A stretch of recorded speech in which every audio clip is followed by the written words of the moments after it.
인생의 운명의 절정은 천국이 아닙니다. 우리가 천국 볼 때는 굉장합니다만은 그 천국 이상입니다.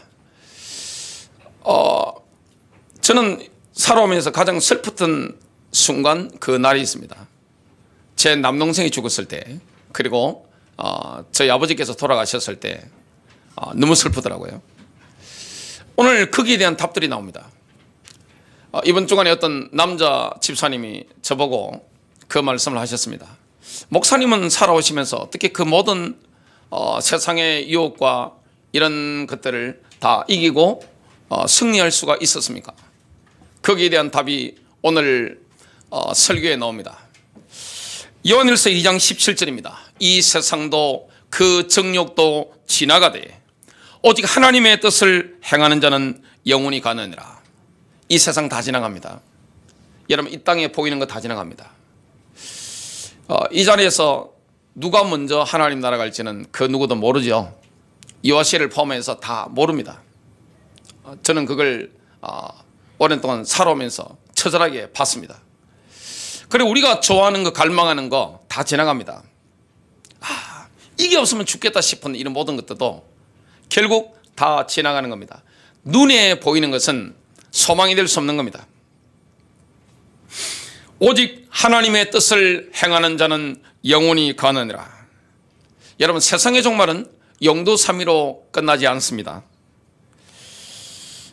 세상의 종말은 어마어마한 절정에 이르게 될 겁니다. 하나님은 뭘 좋아하십니까? 하나님은 드라마틱한 것을 좋아하시는 것 같아요. 성경을 보면 드라마틱한 것이 굉장히 많이 나와 있습니다. 엄청난 거죠. 쭉쭉 가다가 클라이막스에 도달하는 거, 오늘 그런 부분에 대해서 말씀을 좀 전달하도록 하겠습니다. 성경에 드라마틱한 사건들이 몇 가지 나오는데요. 엘리야 선지자가 성경에 나옵니다. 바알 선지자들에게 도전을 했습니다. 뭐라고 도전을 합니까? 불로 응답하시는 하나님, 그분이 하나님이시라. 그러니까 바알의 선지자들은 이렇게 제물을 드리고 불 내리게 만들려고 난리를 피운 거죠. 오후 3시가 될 때까지, 아침부터 오후 3시가 될 때까지 몸을 자위를 하면서까지 그렇게 했는데 불이 안 내리는 거예요. 엘리야가 조롱을 합니다. 그래도 안 되는 거예요. 저녁 제사 드리는 시간이 다 다가오자 엘리야는 어떻게 합니까? 이 번제로 드려야 되니까 짐승을 올리고 물을 붓게 만듭니다. 여러 차례 물을 붓게 만들었습니다. 흥건합니다. 도랑에 물이 그냥 차서 넘칩니다. 그때 하나님을 향하여 기도하는데 하늘에서 불이 내렸습니다. 그냥 놀라운 기적이 일어난 거죠. 그래서 단번에 승리하는 일이 일어났던 것을 보게 됩니다.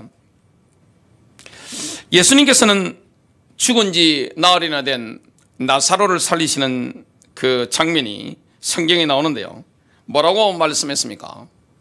죽은 지 나흘이 되니까 시체가 썩잖아요. 중동에는 날이 따뜻하기 때문에 그냥 막 썩어 나옵니다. 나사로의 누이들이 볼 때도 그 썩은 데가 너무 나는 거예요. 막 돌로 무덤을 막아놨으니까 막 나오는 겁니다. 냄새가 너무 심한 거죠. 그때 예수님께서 무덤 앞에 서서 외친 말씀이 있습니다. 나사로야 나오너라. 요한복음 11장 44절입니다. 그러자 죽었던 자가 손발이 수위로 동해지고 얼굴이 수건으로 가려진 채 나오더라. 예수님께서 뭐라고 하셨습니까? 풀어놓아 다니게 하라. 이 말씀을 하셨습니다. 이런 드라마틱한 일이 일어납니다. 예수님께서 부활하셨을 때 거기에 돌아가지 못하고 지키던 한 여인이 있었습니다. 누굽니까? 막달라 마리아입니다. 예수님을 가장 사랑했던 막달라 마리아, 여제자죠. 너무나 슬퍼하고 있는 그 막달라 마리아의 마음을 주님이 아시고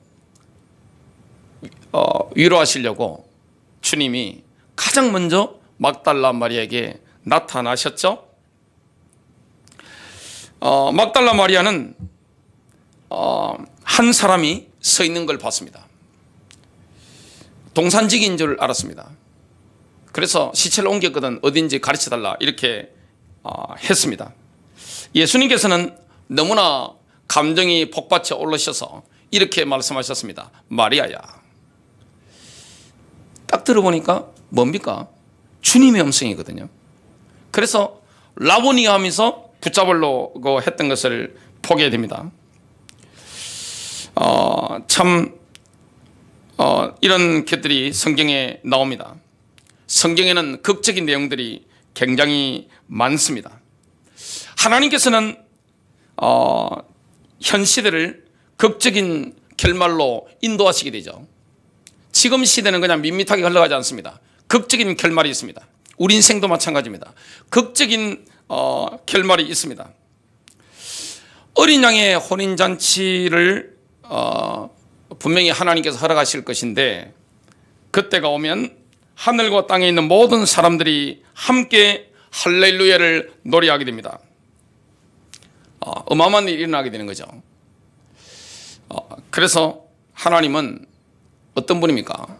지루하게 모든 걸 인도하는 분이 아닙니다. 저와 여러분에게 이런 어마어마한 결말들이 남아 있습니다. 첫 번째입니다.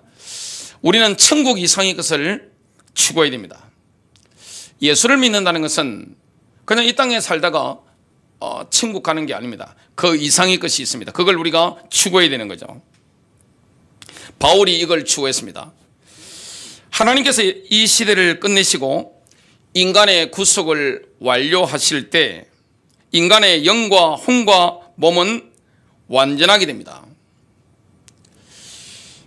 우리의 구속은 몸이 구속받기 전까지는 완전히 성취된 게 아니죠. 몸도 우리가 구속을 받게 됩니다. 그리스도인의 삶의 끝은 천국 가는 게 아닙니다. 천국은 그 과정의 한 단계일 뿐입니다. 그 이상이 있는 겁니다. 그리스도인의 삶의 끝은 영과 혼과 몸이 연합하여 완전히 새로운 몸으로 바뀌는 겁니다. 그것이 우리가 바라고 기대하는 것이죠. 오늘 사도 바울이 갈망했던 것을 빌립보서 3장 8절부터 14절을 한번 보겠습니다. 여기에 보면 바울의 인생의 목표, 바울의 인생의 목적이 나옵니다. 참으로 확실히 모든 것을 손실로 여김은 그리스도 예수 내주를 아는 지식이 뛰어나기 때문이라. 내가 그분을 위하여 모든 것의 손실을 잊고 그것들을 단지 배설물로 여기면 내가 그리스도를 얻고 율법에서 난 내 자신의 의가 아니라 그리스도의 믿음을 통한 의, 곧 믿음으로 말미암아 하나님에게서 난 의를 소유한 채 그분 안에서 발견되려 함이라. 10절입니다. 이것은 내가 그분의 죽으심과 일치하게 되어 그분과 그분의 부활의 권능과 그분의 고난에 참여하는 것을 알고자 하며 11절입니다. 어찌하든지 내가 죽은 자들의 부활에 도달하려 함이라. 12절입니다. 나는 내가 이미 도달한 것처럼 말하지 아니하며 이미 완전한 것처럼 말하지도 아니하고 다만 그리스도 예수님께서 나를 붙잡아 이루시고자 하신 그것을 붙잡으려고 뒤따라가노라. 형제들아, 나는 내가 이미 붙잡은 줄로 여기지 아니하고 다만 이 한 가지 일을 행하나니 곧 뒤에 있는 그것들은 잊어버리고 앞에 있는 그것들에 도달하려고 나아가 그리스도 예수님 안에서 하나님의 높은 부르심의 상을 받으려고 표대를 향해 밀고 나아가노라. 사도 바울은 인생의 목표를 향해서 질주했던 것을 보게 됩니다. 그 인생의 목표가 무엇입니까? 천국 가는 게 아니에요. 그 이상입니다. 영과 혼과 몸이 완벽하게 부활하는 겁니다. 몸의 부활입니다. 이걸 바울이 소망했습니다. 여기 보니까 오늘 빌립보서 방금 읽었던 3장 8절부터 14절에는 천국에 가는 것에 대해서는 단 한마디도 없죠. 사람이 죽을 때 영과 혼은 천국으로 갑니다. 몸은 어떻게 됩니까? 무덤으로 들어가죠. 화장을 하든 매장을 하든 수목장을 하든 무덤으로 들어갑니다. 그러나 그게 끝이 아닙니다. 끝은 몸의 구속이 완성되는 날이죠. 그 몸이 다시 우리의 영과 혼과 함께 완벽하게 연합할 때입니다. 이런 일이 일어나게 되는 겁니다. 엄청난 일이 우리에게 기다리고 있습니다. 그래서 사도 바울은 어떻게 했으든지 죽은 자들의 부활에 도달하기 위하여 11절이죠. 표대를 향해 밀고 나아간 겁니다. 바울의 인생의 목표, 바로 몸의 부활이었죠. 인생의 목표를 향해서 바울은 뭐 했습니까? 완전히 질주를 쫙 했던 것을 보게 됩니다. 기독교의 본질 중에 가장 지금 이 시대는 중요한 게 뭡니까? 재림이죠. 그리고 종교의 가장 기본이 무엇입니까? 죽음의 문제입니다. 결국에는 죽죠. 죽지 않을 사람 없습니다. 다 이렇게 애써 면피하고 삽니다마는 결국에는 죽게 됩니다. 죽으면 천국 가는 게 목표가 아니에요. 천국은 여러 가지 단계 가운데 하나일 뿐입니다. 천국 이상이죠. 뭡니까? 몸의 부활입니다. 이걸 바울은 인생의 목표로 삼았습니다. 인생의 목적을 삼은 겁니다. 이것을 향해서 뭐합니까? 바울은 완전히 그냥 처음부터 끝까지 질주했던 것을 보게 됩니다. 오늘 참 이런 걸 보면서 진정한 신자들의 부활에 이르고 싶었던 바울의 그 갈망, 이것이 오늘 우리의 갈망 되시기를 주님의 이름으로 축복합니다. 예수님의 부활은 이미 일어났습니다. 진정한 신자들의 부활과 그 다음에 올 그 나머지 죽은 자들의 부활은 아직 남아 있습니다. 무덤에 있잖아요. 그리스도 안에서 자는 분들이 이미 무덤 가운데 있습니다. 그들이 결국에는 일어나게 됩니다. 인간은요, 하나님께 얼마나 소중한 존재입니까? 인간은 영적인 존재입니다. 인간은 죽으면 끝이 아닙니다. 영원한 존재입니다. 하나님께서 인간 속에 생명의 숨을, 하나님의 빛을, 하나님의 영을 불어넣으셨습니다. 그래서 인간은요, 영원히 존재하는 것을 보게 됩니다. 하나님의 면전에서 영원히 존재할 수도 있고, 하나님의 면전에서 쫓겨나서 어두운 데서 영원히 존재할 수 있습니다. 인간은 죽지 않습니다. 죽으면 끝나는 게 아니에요. 많은 분들이 죽으면 끝난다 생각합니다만 끝나는 게 아닙니다. 이 땅은 잠깐입니다. 얼마나 인생이 짧아요. 너무너무 짧다는 것을 우리가 느끼게 됩니다. 우리가 살면 뭐 7, 80, 100살, 120세. 앞으로 의학이 좀 발달하니까 150세 살 수 있겠네요. 근데 그래봤자 잠깐입니다. 우리가 지금 시간에 갇혀 있잖아요. 하나님은 영혼 가운데 계신 분입니다. 우리가 지금 시간 안에서 7, 80년을 삽니다. 100년, 150년 산다고 봅시다. 짧은 거예요. 영혼을 하나님과 함께 살아야 됩니다. 아니면 어두운 데 가서 이빨을 갈며 슬피 울어야 됩니다. 바울은 뭘 목표했습니까? 천국 이상의 것, 몸의 부활을 인생의 목표로 삼고 쭉 질주했던 것을 보게 됩니다. 빌립보서 3장 20절 21절 이는 모든 것도 뭡니까? 바로 몸의 부활입니다. 그 나머지 죽은 자들의 부활과 진정한 신자들의 부활 남아있죠. 요한계시록 20장 5절부터 6절입니다. 그 나머지 죽은 자들은 그 천년이 끝날 때까지 다시 살지 못하였더라. 이것은 첫째 부활이니라. 첫째 부활에 참여하는 자는 복이 있고 거룩하도다. 바울은 뭘 목표 삼았습니까? 첫째 부활에 참여하는 겁니다. 둘째 사망이 그들을 다스릴 권능을 갖지 못하고 도리어 그들이 하나님과 그리스도의 제사장이 되어 천년 동안 그분과 함께 통치하리로다. 지금 바울의 목표가 뭡니까? 죽은 자들에게서 벗어난 첫째 부활, 진정한 신자들의 부활에 참여하는 겁니다. 진정한 신자들은요, 이미 어디 가운데 있습니까? 무덤 가운데 다 묻혀 있습니다. 그들이 부활하는 날이 있습니다. 그 몸이 부활하는 날이 있습니다. 바울이 그날 같이 함께 올라가는 거, 이게 바울의 인생의 유일한 목표입니다. 저의 목표이기도 합니다. 데살로니가전서 4장 15절은 부활에 대해 가장 흥분되게 묘사하고 있는데요, 부활과 주님의 재림은 데살로니가 전서와 데살로니가 후서의 주제입니다. 우리가 주의 말씀으로 너희에게 이것을 말하노니 곧 주께서 오실 때까지 살아남아있는 우리가 결코 잠자는 자들보다 앞서지 못하리라. 사도 바울이나 사도 베드로나 사도 요한, 야고보 같은 이런 인물들, 초대교회 인물들은요, 본인이 살아있을 때 주님이 재림하실 것이다 기대를 했습니다. 시간 안의 개념에서는 그럴 수 있죠.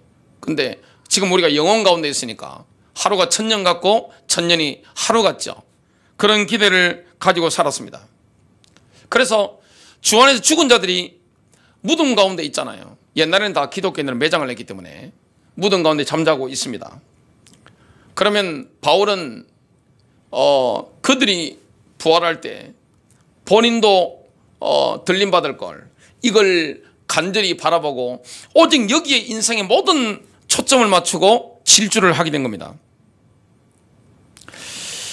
부활은 주님의 재림과 동시에 일어납니다. 부활이 일어나게 하시는 분은 오직 주님뿐이죠. 데살로니가전서 4장 16절부터 18절입니다.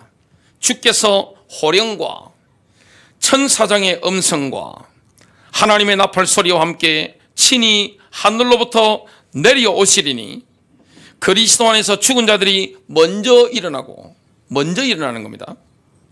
그 뒤에 살아서 남아있는 우리가 그들과 함께 구름들 속으로 채여 올라가 공중에서 주를 만나리라. 어린 양의 혼인잔치는 예수님의 공중재림 때 일어납니다. 지상재림은 그 이후죠. 그리하여 우리가 항상 주와 함께 있으리라. 그러므로 이 말씀들로 서로 위로하라. 위로하라. 이거는 뭡니까? 격려하다. 또한 분발케 하다, 이런 의미가 있습니다. 여러분, 사람이 가장 슬플 때가 언제입니까? 사랑하는 이가 돌아가셨을 때입니다. 죽었을 때입니다. 그 무엇으로 위로가 됩니까? 그 허망함이라는 것은 말로 표현이 안 되는 거예요. 배우자가 돌아가셨다. 인간이 살아면서 가장 충격적인 일이 배우자가 죽는 겁니다. 그보다 더 큰 충격이 뭡니까? 자식이 죽는 거예요. 무엇으로 위로가 됩니까? 저는 그런 장례식 갈 때마다 이거 뭐 어떻게 할 길이 없는 거예요. 자식이 죽었다. 그런 데 가서 예배인도 할 때 눈물밖에 안 납니다. 어떻게 합니까? 그 허망함, 부모님이 돌아가셨다, 그 허망함, 배우자가 돌아가셨다, 그 허망함, 무엇으로 위로가 됩니까? 그 무엇도 위로가 안 돼요. 몸의 부활, 진정한 신앙이 있다면 어떻게 됩니까? 죽는 게 아니에요. 잠자는 것일 뿐입니다. 결국에 만나게 되는 겁니다. 그래서 기독교의 본질이 뭡니까? 부활입니다. 기독교의 본질이 뭡니까? 재림입니다. 주님이 다시 오시는 거예요. 우린 죽지 않습니다. 기독교인은 죽음을 초월한 사람들입니다. 정말 진정한 신자는 인생의 목표를 뭘로 삼습니까? 몸의 부활이에요. 그리스도 안에서 먼저 돌아가신 분들이 계시죠? 그립죠? 저는 아버지 돌아가시고 나서 날마다 생각나요. 늘 그립고 기억이 나고 그래요. 하늘나라 계시죠? 결국에 만나겠죠? 그리스도 안에서 먼저 가신 분들이 있죠? 결국에 다 만나는 겁니다. 저는 제일 만나고 싶은 사람이 아브람, 모세, 야곱도 굉장히 만나보고 싶어요. 동질감을 느끼니까. 다윗도 굉장히 만나보고 싶고, 다 유대인들이네 보니까 주님은 당연한 거고, 사도 바울도 얼마나 만나보고 싶어요. 스데반, 참 그 얼굴을 보기만 해도 얼마나 은혜가 될까요? 이거는 실제입니다. 영적인 실제입니다. 이런 걸 알면 정말로 우리가 격려를 받게 됩니다. 게으른 사람들은 분발하게 되는 거죠. 두 번째입니다. 주님께서는 다시 오실 것입니다. 예수 그리스도께서는 인간의 모습으로 영광 가운데 다시 오실 겁니다. 누구를 데리러 오시는 거죠? 그리스도의 신부를 데리러 오시는 거죠. 요한복음 14장 3절입니다. 가서 너희를 위해 처소를 예비하면 내가 다시 와서 너희를 내게로 받아들여 내가 있는 곳에 거기에 너희도 있게 하리라. 너무나 쉬운 메시지예요. 이건 뭐 이해하기 어려운 말씀이 아니에요. 내가 다시 올 것이라는 말씀하는 거예요. 지금 사도행전 1장 11절 보면 흰 옷 입은 두 남자가 제자들 곁에 서서 분명하게 이야기합니다. 너희 갈릴리 사람들아, 너희가 어찌하여 서서 하늘을 바라보느냐. 지금 제자들이 성천하신 주님을 이렇게 바라보고 있는 겁니다. 하늘을. 그 옆에 흰 옷 입은 두 남자, 천사죠. 서서 이렇게 이야기를 하고 있는 거예요. 너희를 떠나 하늘로 들려 올라가신 이 동일한 예수님께서는 너희가 그분께서 하늘로 들어가심을 본 그대로 오시리라. 이걸 보면 예수 그리스도께서 구름을 타고 오신다는 것을 알게 됩니다. 이 구름은 자연적인 구름이 아니에요. 우리 눈에 보이는 구름이 아니에요. 영광의 구름입니다. 모세의 성막에 임재했던 그 영광의 구름. 예루살렘 성전에 솔로몬이 성전을 봉헌할 때, 봉헌식을 할 때, 기도할 때 임했던 그 영광의 구름. 제사장들이 너무나 영광의 구름이 가득했기 때문에 하나님을 제대로 섬길 수 없을 만큼 충만했던 거죠. 예수 그리스도께서 하늘로 승천하실 때 영광의 구름, 그 말은 뭡니까? 예수 그리스도는 왕입니다. 왕으로 올라가신 거예요. 왕이 되셔서 만왕의 왕으로 이 땅에 오시는 거예요. 엄청난 거죠. 그래서 예수님은 올리브산에서 올라가시기 때문에 올리브산으로 다시 돌아오시게 됩니다. 데살로니가전서 4장 16절입니다.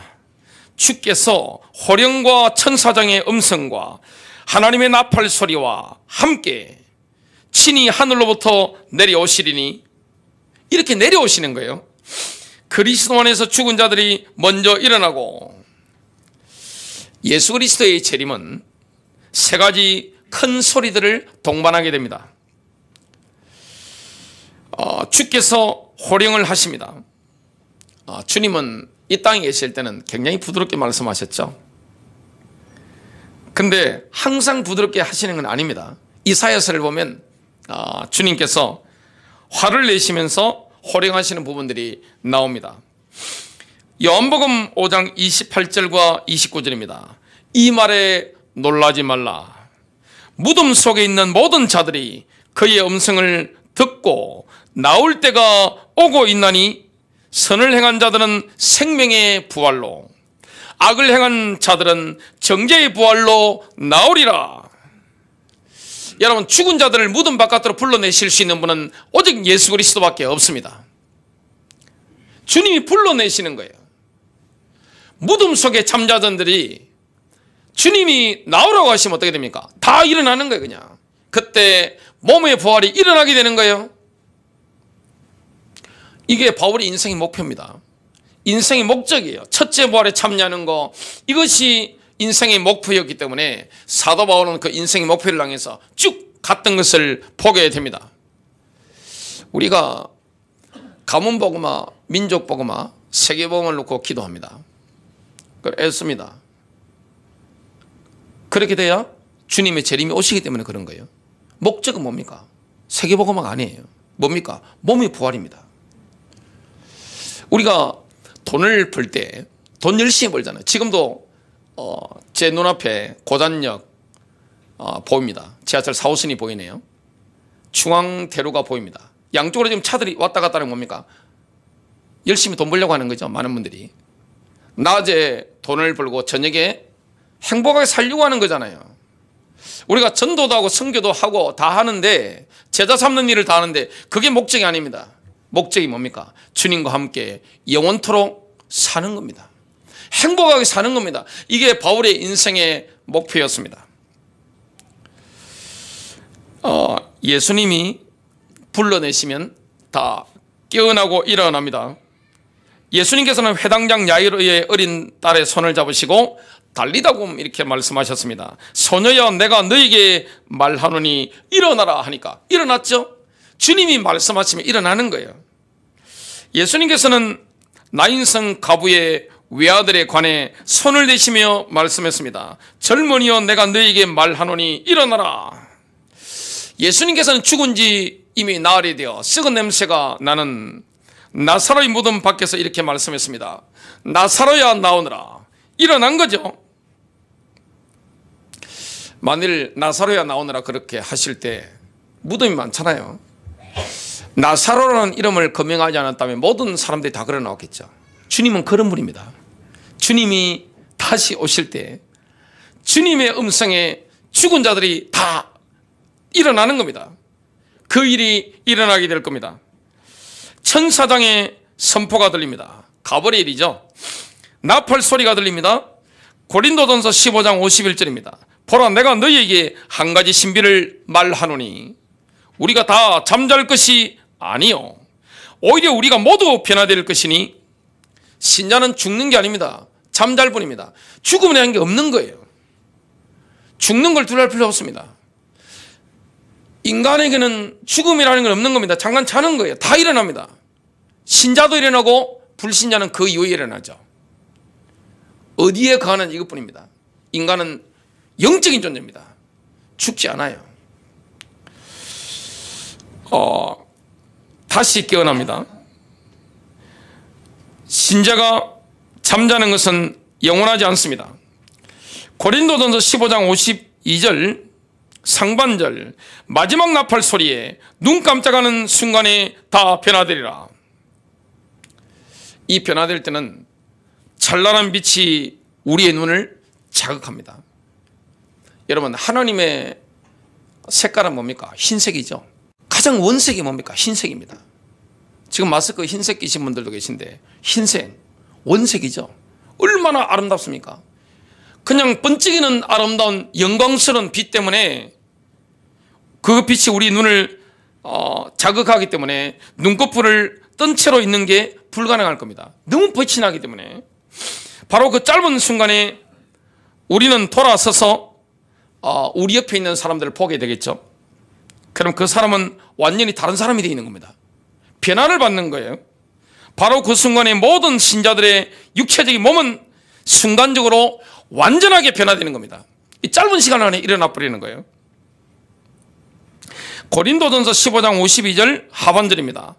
나팔 소리가 나면 죽은 자들이 썩지 아니하는 몸으로 일으켜지며 우리도 변화되리라. 이게 없다. 사랑하는 이가 죽으면 절망이죠. 그죠? 절망입니다. 그러나 그게 아니에요. 잠깐 헤어질 뿐입니다. 잠잘 뿐입니다. 종교의 가장 기본이 뭡니까? 죽음의 문제예요. 기독교의 가장 핵심이 뭡니까? 죽음의 문제예요. 이 시대에 기독교의 핵심이 뭡니까? 예수 그리스도의 재림입니다. 다시 오시는 거예요. 주님이 다시 오시면 이런 일이 일어나는 겁니다. 세 번째입니다. 죽은 자들이 썩지 않는 몸으로 일으켜지고 우리도 변화되는 이것이 바로 휴거입니다. 휴거는 영어로 더 랩처죠. 그리스도는 하르파조입니다. 신약 성경은 영어로 기록된 게 아닙니다. 이 하르파조를 영어로 번역할 수 있는 단어가 없습니다. 하르파조는 이런 뜻이 있습니다. 잡아채다, 움켜 잡다, 끌어올리다, 잡아채서 확 끌어올려 버리는 겁니다. 이게 바로 하르파조입니다. 하르파조는 잡아채어가다 이런 뜻인데 신약 성경에서 10여 차례 이상 사용되고 있습니다. 한번 읽어보겠습니다. 마태복음 13장 19절입니다. 어떤 사람이 왕국의 말씀을 듣고 그것을 깨닫지 못할 때에는 그 사악한 자가 와서 그의 마음속에 뿌려진 것을 채어가나니, 채어간다는 거죠. 이 사람은 곧 길가의 씨를 받은 자니라. 요한복음 10장 12절은 선한 목자 비유인데요, 목자가 아닌 싹군, 곧 양들이 자기 것이 아닌 자는 이리가 오는 것을 보면 양들을 버리고 도망하나니 이리가 그것들을 붙잡아가고, 이 붙잡아간다는 것도 하르파조입니다. 또 양들을 해치느니라. 이리가 양들을 붙잡아가는 것은 재빠르고 강력한 동작이죠. 그 이리가 양들을 확 잡아치어갈 때 순간적으로 모든 상이 싹 바뀌어버리잖아요. 고린도후서 12장 2절과 4절입니다. 내가 그리스도 안에 있는 한 사람을 알았는데, 이 한 사람이 본인입니다. 바울입니다. 그 사람은 14여 년 전에 셋째 하늘로 채어 올라갔느니라. 몸 안에 있었는지 내가 말할 수 없으며 몸 밖에 있었는지 내가 말할 수 없으나 하나님은 아시느니라. 그가 낙원으로 채어 올라가서, 이게 바로 하르파조입니다. 말할 수 없는 말들을 들었는데 사람이 그것들을 말하는 것은 법에 어긋나느니라.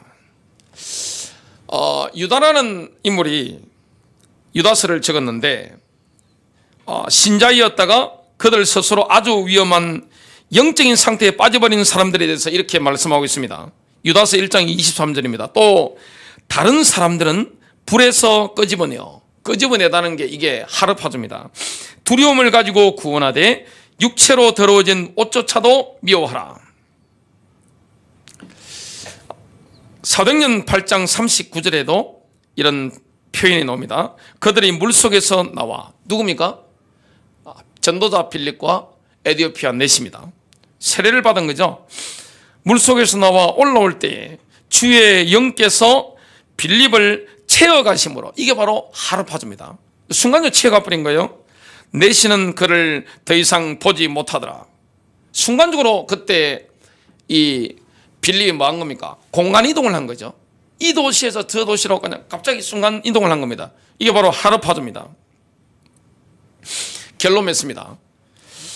계시록 12장 5절은 광야에 있는 여인에 대해서 이렇게 말씀합니다. 그녀가 사내 아이를 낳았는데 이 아이는 철장으로 모든 민족들을 다스릴 자더라. 그녀의 아이가 채어 올라가, 이게 바로 하르파조입니다. 하나님께 이르고 그분의 왕자에 이르니라. 신약 성경에 보면 이 휴거를 뜻하는 하르파조, 영어로는 랩처라고 표현을 하죠. 일관된 의미를 가지고 있습니다. 그래서 우리는 들려 올라갈 것을 확실히 알고 있습니다. 들려 올라가는 거죠. 그래서 우리가 살아가면서 주님의 재림을 우리가 본다, 그렇게 되면 얼마나 좋겠어요. 저는 뭐 최고죠. 그때 되면 그냥 얼마나 좋겠나 이 생각을 하고 있습니다. 제가 이렇게 살아있을 때 주님이 다시 오셔서, 그 날이 언젠지는 모르겠지만 죽은 자들이, 그리스도 안에 죽은 자들이 먼저 이렇게 부활해서 올라가고, 그 나머지 살아남아 있는 우리가 바울이 기대했던 것처럼 채여서 하늘로 올라간다. 그러면서 어린 양의 혼인잔치에 신부로 들어간다. 얼마나 감사합니까? 어린 양의 혼인잔치에 거룩한 신부로 들어간다. 저는 결혼식 갈 때마다 너무너무 가슴에 전율이 옵니다. 가장 전율 오는 게 뭐냐면 바로 이것 때문에 그래요. 첫째 부활입니다. 몸의 부활. 휴거 때 들려 올라가면 어디에 들어가겠습니까? 바로 어린 양의 혼인잔치에 신부로 들어가는 거죠. 그래서 신부가 이렇게 딴딴따다 하는 거 보면, 제 인생의 목표가 바로 그거예요. 제 인생의 목적이 거기 참여하는 거거든요. 그래서 이 땅에 있을 때 어려운 행실을 가지고 뭐 하느냐, 흰 세마포를 준비하는 거죠. 그날이 얼마나 기다려집니까? 우리는 들려 올라가게 됩니다. 그래서 이 하르파조는 갑작스럽게 일어납니다. 랩처는 순식간에 일어납니다. 하르파조는 아주 강력하게 일어납니다. 갑작스럽게 일어나고 우리의 상황을 완전히 변화시키게 됩니다. 여러분, 소망하시기를 주님 이름으로 축복합니다.